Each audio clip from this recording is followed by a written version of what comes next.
అసలు బిజినెస్ అంటే ఏంటి? బిజినెస్ అంటే వస్తువులు అమ్మడం చెప్పని మనం అనుకుంటాం.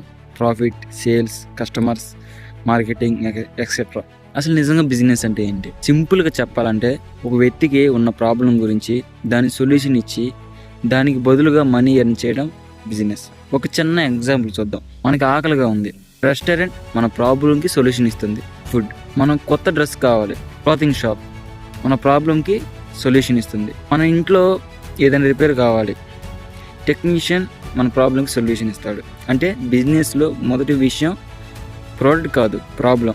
ఇది చాలా ఇంపార్టెంట్ పాయింట్ అనమాట. నువ్వు ఒక ప్రోడక్ట్ తయారు చేసి ఇది చాలా బాగుంది అందరు కొనాలనుకుంటే సరిపోదు. ముందు అడగాల్సిన క్వశ్చన్, ప్రోడక్ట్ ఎవరి ప్రాబ్లమ్ని సాల్వ్ చేస్తుంది.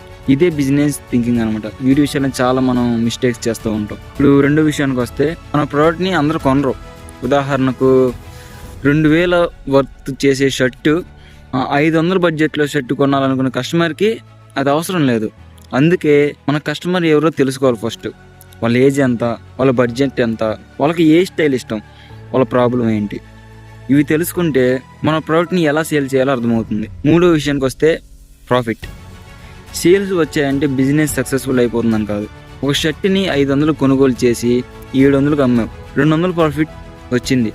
కానీ డెలివరీ, ప్యాకింగ్, అడ్వర్టైజింగ్, రిటర్న్స్ అలాంటి ఎక్స్పెన్సెస్ ఉంటే నిజమైన ప్రాఫిట్ ఇంకా తక్కువ కావచ్చు.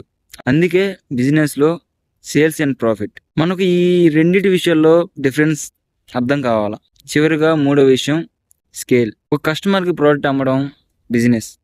100 మంది కస్టమర్లకి అదే process repeat చేయగలగడం scalable business.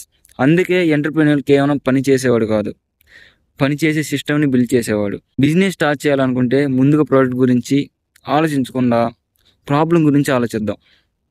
Follow చేసుకు పెట్టుకో బ్రో. మన ఇద్దరం కలిసి గ్రో అవుదాం.